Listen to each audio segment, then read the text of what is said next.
സാറേ, അടുത്ത സംശയം വരുന്നത് AMI സ്മാർട്ട് മീറ്റർ പദ്ധതികൾ നടപ്പാക്കിയാൽ ഈ പറഞ്ഞതുപോലെ KSEB-ക്ക് കാര്യക്ഷമത കൂട്ടാൻ എങ്ങനെയാണത് സഹായിക്കുക? അതിനെപ്പറ്റി സാറൊന്ന് വിശദീകരിക്കാമോ? ഈ KSEB പോലുള്ള ഒരു യൂട്ടിലിറ്റിക്ക് പറയുകയാണെങ്കിൽ അതിനകത്ത് രണ്ട് തലത്തിലാണ് AMI കൊണ്ട് പ്രയോജനം ഉണ്ടാകുക. ഒന്ന് അതിന്റെ പ്രവർത്തന തലത്തിലും, രണ്ടാമത് ബില്ലിംഗ് ആൻഡ് റവന്യൂ തലത്തിലും.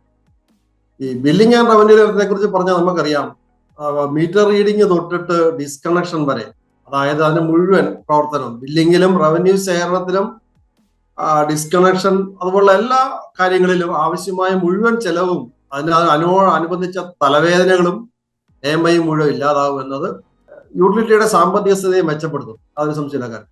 പിന്നെ അടുത്തത്, ഒരു യൂട്ടിലിറ്റിയുടെ ഏതെങ്കിലും യൂട്ടിലിറ്റി ഒരു സ്ഥാപനത്തിന്റെ പ്രവർത്തന കാര്യക്ഷമതയും അതിന്റെ പുരോഗതിയും പ്രസ്തുത സ്ഥാപനത്തിന്റെ പ്രവർത്തനത്തിൽ വിവിധ തലങ്ങളെടുക്കുന്ന തീരുമാനങ്ങളുടെ മേന്മയും വേഗതയുമാണ് നടപ്പിലാക്കുന്നതിനുള്ള കാര്യക്ഷമതയും ആശ്രയിച്ചാണ്.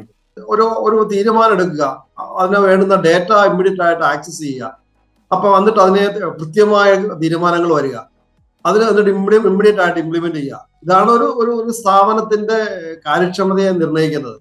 അപ്പൊ AMI സ്മാർട്ട് മീറ്റർ യൂട്ടിലിറ്റിയുടെ പ്രവർത്തനത്തിന് ആവശ്യമായ തീരുമാനങ്ങൾ എടുക്കുന്നതിന് വേണ്ട ശരിയായ വിവരങ്ങൾ നേരിട്ട് എല്ലാ തലത്തിലും സമയനഷ്ടമില്ലാതെ ലഭ്യമാക്കുന്നതിലൂടെ തീരുമാനങ്ങൾക്ക് മേന്മയും വേഗതയും ഉറപ്പാക്കുന്നു.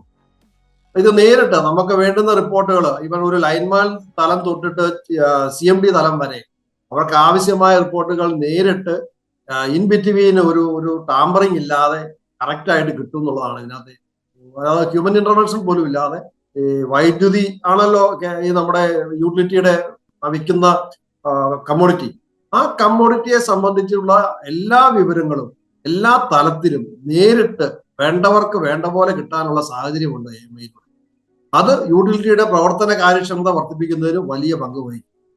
AMI-യിലൂടെ വൈദ്യുത ശൃംഖലയുടെ വിവിധ ഭാഗങ്ങളിലെയും ലൈനുകളിലെയും വൈദ്യുതിയുടെ സമയനിഷ്ഠമായ വിവരങ്ങൾ യൂട്ടിലിറ്റിക്ക് ലഭ്യമാകുന്നത് കൊണ്ട് ഉപഭോക്താവിന് കൃത്യമായി മേന്മയുള്ള വൈദ്യുതി എത്തിക്കുന്നതിന് നേടേണ്ടി വരുന്ന പ്രവർത്തനങ്ങൾ കൃത്യമായും സമയബന്ധിതമായും കുറഞ്ഞ ചെലവിലും നിർവഹിക്കാനാവും. ഉദാഹരണത്തിന് പറഞ്ഞാല്, ശൃംഖലയിൽ ഉണ്ടാകുന്ന തകരാറുകൾ മൂലം വൈദ്യുതി തടസ്സം ഉണ്ടാകുന്ന സാഹചര്യത്തിൽ പ്രസ്തുത വിവരം ബന്ധപ്പെട്ട സ്മാർട്ട് മീറ്ററുകൾ തത്സമയം യൂട്ടിലിറ്റിയെ അറിയിക്കുകയും യൂട്ടിലിറ്റിയുടെ ബന്ധപ്പെട്ട എഞ്ചിനീയർക്ക് പ്രസ്തുത തകരാറിന്റെ വ്യാപ്തിയും ആഴവും ലെവലും ഉടൻ മനസ്സിലാക്കാൻ സാധിക്കുകയും കൃത്യമായ തീരുമാനമെടുക്കുന്നതിനും വേണ്ട ജോലികൾ കുറഞ്ഞ സമയത്തിനുള്ളിൽ കുറഞ്ഞ ചെലവിൽ ചെയ്ത് വൈദ്യുതി പുനഃസ്ഥാപിക്കുന്നതിനും സഹായിക്കും. അതുപോലെ തന്നെ മറ്റൊരു കാര്യം നോക്കിക്കഴിഞ്ഞാൽ, നമ്മളൊരു താരിഫ് മാറ്റത്തിന് ഒരാൾ അപേക്ഷിച്ച് വിചാരിക്കുക. താരിഫ് മാറ്റം പ്രസ്തുത സർവീസ് നടപ്പാക്കാൻ ജീവനക്കാരെ വിട്ട് ഉപഭോക്താവിന്റെ കട്ട് ഓഫ് മീറ്റർ റീഡിംഗ് എടുത്ത് വേണം പുതിയ താരിഫിലേക്ക് മാറ്റേണ്ടത്. AMI സിസ്റ്റത്തിൽ ഓഫീസിൽ ഇരുന്നിട്ട് ആ അസിസ്റ്റന്റ് എഞ്ചിനീയറോ ആ ഉദ്യോഗസ്ഥനോ നേരെ നോക്കിയാൽ മതി. ഉടനെ ആ കട്ട് ഓഫ് റീഡിംഗ് എടുക്കുക, ചിട്ട ആപ്ലിക്കേഷൻ അന്നേരം തന്നെ റെഡിയാക്കി സാങ്ഷൻ കൊടുക്കാം. അതായത് നമുക്ക് ഒരു സർവീസ് വളരെ ക്വിക്കാവും.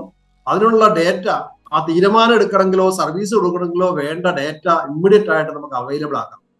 മുൻപ് പറഞ്ഞ പോലെ തന്നെ AT&C നഷ്ടം കൃത്യമായി അറിയുവാനും കുറയ്ക്കുവാനും വേണ്ട നടപടി സ്വീകരിക്കാൻ സഹായിക്കുന്നു. ഇതൊക്കെ ഈ KSEB-യുടെ പ്രവർത്തന കാര്യക്ഷമതയെ ഇംപ്രൂവ് ചെയ്യും. പിന്നെ ശൃംഖലയുടെ വിവിധ ഭാഗങ്ങളിലെയും വിവിധ ഫീഡറുകളിലെയും ലൈനുകളിലെയും ട്രാൻസ്ഫോമർ ഏരിയകളിലെയും വൈദ്യുതി ഉപയോഗത്തിന്റെ ലെവലുകളും വർധനവുകളും പാറ്റേണുകളും മനസ്സിലാക്കാനും അതനുസരിച്ച് ശൃംഖലയെ രൂപകൽപ്പന ചെയ്യാനും ശൃംഖലയുടെ കാര്യക്ഷമത ഉറപ്പാക്കാൻ ആവശ്യമായ ജോലികൾ ആസൂത്രണം ചെയ്യാനും AMI സ്മാർട്ട് മീറ്റർ യൂട്ടിലിറ്റിയെ സഹായിക്കും. നമുക്കറിയാം, ഒരു ശൃംഖല നമുക്ക് ഉപഭോക്താവിന് കൊണ്ട് ഇലക്ട്രിസിറ്റി കൊടുക്കണമെങ്കിൽ അത് ശൃംഖല കൃത്യമായിട്ട് ഡിസൈൻ ചെയ്യണം. അവന്റെ കപ്പാസിറ്റി അനുസരിച്ച്, ആവശ്യകതയ്ക്കനുസരിച്ച് ഡിസൈൻ ചെയ്യണം. ഇതൊക്കെ അതിനൊക്കെ സമയാസമയങ്ങളിൽ ആവശ്യമായ ഡേറ്റ നമുക്ക് കിട്ടും.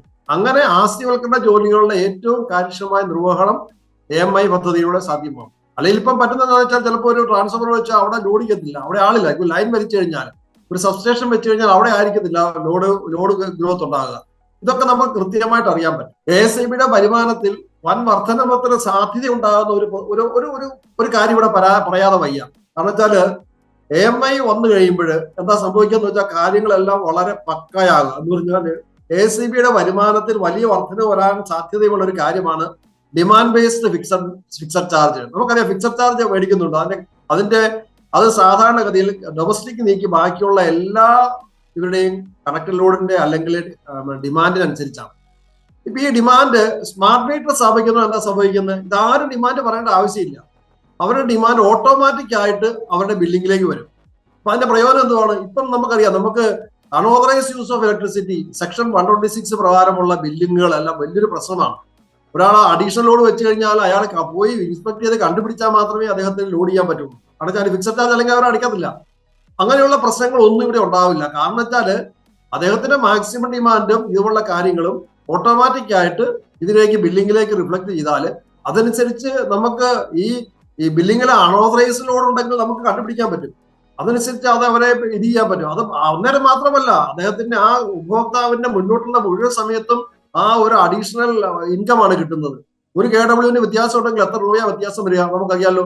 അപ്പൊ ഇതിനകത്ത് ആയിരക്കണക്കിന് KW വ്യത്യാസങ്ങളാണ്. ഒരു കോടി കൺസ്യൂമറിലേക്ക് വരുമ്പോൾ 1.3 കോടി കൺസ്യൂമറിലേക്ക് വരുമ്പോൾ സത്യസന്ധത കാണിക്കാത്ത ആൾക്കാരെല്ലാം എന്താ പറഞ്ഞ അവരുടെ എല്ലാം മുഖം തുറക്കപ്പെടും. അതാണ് നമുക്കറിയുന്നത്. അതുകൊണ്ട് യൂട്ടിലിറ്റിയിൽ നിന്ന് മറച്ചു വെച്ച് യൂട്ടിലിറ്റിയുടെ അംഗീകാരമില്ലാതെ സ്ഥാപിച്ചിട്ടുള്ള എല്ലാ ഉപകരണങ്ങളുടെയും ഉപഭോഗം മീറ്ററിൽ പ്രതിഫലിക്കുകയും തന്മൂലം വൻതോതിൽ ഫിക്സഡ് ചാർജ് വരുമാനത്തിൽ വർധനം ഉണ്ടാകാൻ സാധ്യതയുണ്ട്.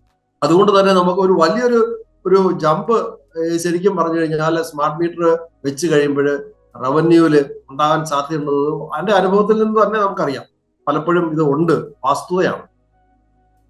സാറ് പറഞ്ഞ മറുപടി വളരെ രസകരമായിട്ട് തോന്നുന്നു. കാരണം ഈ KSEB-യിൽ ഈ പറഞ്ഞതുപോലെ അവർക്കാർക്കും ഇനി ജോലി ചെയ്യേണ്ട എന്നൊരു തെറ്റിദ്ധാരണ അതിനകത്ത് തോന്നുന്നുണ്ട്. അപ്പൊ ചോദിക്കുന്ന ചോദ്യം, മീറ്റർ റീഡിംഗ് മുതൽ ഡിസ്കണക്ഷൻ വരെയുള്ള ജോലികൾക്കും പിന്നെ കണക്ക് സൂക്ഷിക്കുന്നതിനും എനർജി ഓഡിറ്റിങ്ങിനും ജീവനക്കാരുടെ ആവശ്യമില്ലാത്ത തരത്തിൽ ഒരു രീതി അതിനകത്ത് കാണുന്നുണ്ട്. അപ്പൊ ഇതുകൊണ്ട് ഒരുപാട് ജോലി നഷ്ടം ഉണ്ടാവില്ലേ സാറേ? അപ്പൊ അതിനെ എങ്ങനെ KSEB നേരിടും? സാറേ ഇതിനൊരു മറുപടി പറയും. ഇത് നമ്മൾ ജോലി നഷ്ടത്തെ കുറിച്ച് പറയുമ്പോൾ നമ്മൾക്കറിയാം, നമ്മൾക്കത് പറയുന്നതിൽ ഒരു കാര്യമില്ല. കാലാനുസൃതമായ മാറ്റങ്ങൾക്കനുസരിച്ച് ജോലിയിൽ മാറ്റങ്ങൾ ഉണ്ടാകുക സ്വാഭാവികമാണ്. നമുക്കറിയാമല്ലോ, ഇപ്പൊ നമുക്ക് പറഞ്ഞതനുസരിച്ച് നമ്മുടെ പല സ്റ്റഡി അനുസരിച്ച് അടുത്തൊരു 30 വർഷത്തിന് ശേഷം ഇപ്പോൾ ഉണ്ടാകുന്ന ജോലിയിൽ 60% പോലും ആവശ്യമില്ലെന്നാണ്, പല ജോലികളും ആവശ്യമില്ലെന്നാണ്. എന്തെങ്കിലുമാണ് ഇതൊരു സ്വാഭാവികമായ മാറ്റമാണ്, കാലാനുസൃതമായ മാറ്റമാണ്. അത് ഡിജിറ്റലൈസേഷന്റെ ഭാഗമായി പഴയ ജോലികൾ ഇല്ലാതാവുകയും പുതിയ ജോലികൾ ഉണ്ടാകുന്നതും ഈ മാറ്റത്തിന്റെ ഭാഗം തന്നെയാണ്. പിന്നെ നമ്മൾ അതിനകത്ത് ഒരു കാര്യം മനസ്സിലാക്കേണ്ടത് നമ്മുടെ സ്കിൽ സെറ്റ് മാറുക എന്നുള്ളത് മാത്രമേ ഉള്ളൂ. ഈ എല്ലാ ആൾക്കാർക്കും ജോലി കിട്ടും, നമ്മുടെ സ്കിൽ സെറ്റുകൾ മാറുക, അതനുസരിച്ച് കാര്യങ്ങൾ നമ്മൾ കപ്പാസിറ്റി ബിൽഡ് ചെയ്യുക. ഇതാണ് ഇതിനകത്തെ അടിസ്ഥാനപരമായ റിക്വയർമെന്റ്. AMI സ്മാർട്ട് മീറ്റർ പദ്ധതി നടപ്പിലാക്കുന്നതുമായി ബന്ധപ്പെട്ട് വളരെയധികം പുതിയ ജോലികൾ ഉത്പാദിപ്പിക്കപ്പെടുന്നുണ്ട്. മീറ്റർ സ്ഥാപിക്കുന്നതിന് ആവശ്യമായ സൈറ്റ് സർവേ മുതൽ അസറ്റ് മാപ്പിംഗ് വരെ, പഴയ മീറ്റർ മാറ്റി പുതിയ സ്മാർട്ട് മീറ്റർ സ്ഥാപിക്കുക എന്നിങ്ങനെ അതിനാവശ്യമായ ഡേറ്റകൾ ഫീഡ് ചെയ്യുക തുടങ്ങി പുതിയ തൊഴിലവസരങ്ങൾ ധാരാളമായി ഈ പദ്ധതിയുമായി ബന്ധപ്പെട്ട് ഉണ്ടാകുന്നുണ്ട്. അവയൊക്കെ നമുക്ക് യൂട്ടിലൈസ് ചെയ്യാൻ പറ്റുന്ന കാര്യങ്ങളാണ്. ഫോർ എക്സാമ്പിൾ, ഇപ്പോൾ ഈ മീറ്റർ റീഡിംഗ് എടുത്തിരിക്കുന്ന ആൾക്കാർ ഈ പറഞ്ഞ മീറ്റർ റീപ്ലേസ് ചെയ്യാനും മീറ്റർ പഴയത് മാറാനും പുതിയത് വെക്കാനും അവിടെ സർവേ ചെയ്യാനും അതുപോലെ തന്നെ അസറ്റ് മാപ്പിങ്ങും ഇതുപോലെ കാര്യങ്ങൾക്കെല്ലാം ഇവരെ ഉപയോഗിക്കേണ്ടി വരും. ഇവയൊക്കെ ചെയ്യുന്നതിന് തൊഴിലാളികളുടെയും ജീവനക്കാരുടെയും ആവശ്യമുണ്ട്. നിലവിലെ ജീവനക്കാരെ തന്നെ പ്രസ്തുത ജോലിയിൽ വേണ്ട പരിശീലനം കൊടുത്ത് ഉപയോഗിക്കാവുന്നതാണ്. അതോടൊപ്പം സ്ഥാപിച്ച AMI സ്മാർട്ട് മീറ്റർ സിസ്റ്റം പരിപാലിക്കാനും അതിന്റെ ട്രബിൾ ഷൂട്ടിങ്ങിനും എല്ലാം നമുക്ക് ജീവനക്കാരെ ആവശ്യം വരും. ഈ മേഖലകളിലൊക്കെ നിലവിൽ മേഖലയുമായി ബന്ധപ്പെട്ട് പ്രവർത്തിക്കുന്ന തൊഴിലാളികളുടെയും ജീവനക്കാരുടെയും സഹായം ആവശ്യമുണ്ട്. നിലവിലെ ജീവനക്കാർക്ക് വേണ്ട നൈപുണ്യവും വൈദഗ്ധ്യവും ഉറപ്പാക്കുന്നതിന് RDSS പദ്ധതിയുമായി ബന്ധപ്പെട്ടിട്ടുള്ള കപ്പാസിറ്റി ബിൽഡിംഗ് പ്രോഗ്രാം ഇതേ ഉദ്ദേശത്തിൽ രൂപകൽപ്പന ചെയ്തിട്ടുള്ളതാണ്. നമുക്കറിയാം, അത് പാർട്ട് B, RDSSന്റെ പാർട്ട് B എന്ന് പറഞ്ഞാൽ കപ്പാസിറ്റി ബിൽഡിംഗ് ആണ്. അത് ഈ NPTI ഇപ്പൊ അത് വളരെ ഭയങ്കര രീതിയിൽ വലിയ രീതിയിൽ ഗവൺമെന്റ് ഓഫ് ഇന്ത്യ ഈ കപ്പാസിറ്റി ബിൽഡിങ്ങിന് കാര്യമായിട്ട് ആയിരക്കണക്കിന് കോടി രൂപ മുടക്കി ചെയ്തുകൊണ്ടിരിക്കുകയാണ്. അപ്പൊ നമുക്കറിയാം, ഈ ഒരു ട്രാൻസിഷൻ നമ്മൾ ഫ്രം ഇപ്പോഴത്തെ സിസ്റ്റത്തിൽ നിന്ന് ഒരു ഡിജിറ്റൽ സിസ്റ്റത്തിലേക്കുള്ള ട്രാൻസിഷനകത്ത് നമുക്ക് സ്കിൽ സെറ്റ് ആവശ്യമുണ്ട്, ആൾക്കാരെ ആവശ്യമുണ്ട്, പുതിയ രീതികളിൽ ജോലി ചെയ്യുന്നവരെ ആവശ്യമുണ്ട്. ഇപ്പം KSEB പോലുള്ള ഒരു പൊതുമേഖലാ സ്ഥാപനത്തിൽ AMI സ്മാർട്ട് മീറ്റർ പദ്ധതി കൊണ്ട് യാതൊരു സ്ഥിരം ജീവനക്കാരനും തൊഴിൽ നഷ്ടപ്പെടുത്തുന്ന സാഹചര്യം ഇല്ല എന്നുള്ളതാണ് വസ്തുത. RDSS ബന്ധപ്പെട്ട കപ്പാസിറ്റി ബിൽഡിംഗ് പ്രോഗ്രാമിലൂടെ അവർക്ക് വേണ്ട പരിശീലനം കൊടുത്ത് AMI സ്മാർട്ട് മീറ്റർ പദ്ധതിയുടെ ഭാഗമായി തന്നെ ജോലി ചെയ്യാൻ ധാരാളം സാധ്യതകളുണ്ട്. മാത്രവുമല്ല, ഈ പറയുന്ന ഡിജിറ്റൽ അതിനുള്ള സ്കില്ലും അതിനുള്ള ടാലന്റും ഉള്ളവർക്ക് വലിയൊരു ഓപ്പർച്യൂണിറ്റിയാണ് നമുക്ക് കിട്ടുന്നത്. ശരിക്കും ആ മുന്നോട്ട് പോകുമ്പോൾ നമുക്ക് ഏതൊരു ഭാഗത്തിലും മോഡേണൈസേഷൻ ഒക്കെ വരുമ്പോൾ നമ്മളത് ആദ്യമേ ക്യാപ്ചർ ചെയ്യുന്ന ആൾക്കാർക്ക് വലിയ ഓപ്പർച്യൂണിറ്റികളാണ്. ഇപ്പൊ കമ്പ്യൂട്ടറൈസേഷൻ വന്നപ്പോഴാണെങ്കിലും അറിയാം, കമ്പ്യൂട്ടറൈസേഷൻ വരുമ്പോൾ ജോലിയെല്ലാം പോകുമെന്ന് പറഞ്ഞിട്ട് ആൾക്കാർ ജോലി പോയത് ആർക്കും പോയില്ല. ഓക്കെ സാറേ, അടുത്ത സംശയം വരുന്നത് ഈ സ്മാർട്ട് മീറ്ററിന് എങ്ങനെയാണ് പീക്ക് സമയത്തെ വൈദ്യുതിയുടെ ആവശ്യകതയെ നിയന്ത്രിക്കാനാവുക? ഇത് സാറ് വിശദമായിട്ടൊന്ന് പറഞ്ഞു തന്നാൽ ഉപകാരമായിരുന്നു. പീക്ക് സമയത്തെ വൈദ്യുതി നിയന്ത്രിക്കുക എന്നത് ഒരു ഏറ്റവും വലിയ ഈ സ്മാർട്ട് മീറ്ററിന്റെ അല്ലെങ്കിൽ AMIയുടെ ഏറ്റവും വലിയൊരു ലക്ഷ്യങ്ങളിൽ ഒന്നാണ്. അതായത് പീക്ക് സമയത്തെ വൈദ്യുതിയെ കാര്യക്ഷമമായിട്ട് നിയന്ത്രിച്ചാൽ മാത്രമേ ഉള്ളൂ നമുക്ക് വൈദ്യുതിയുടെ വില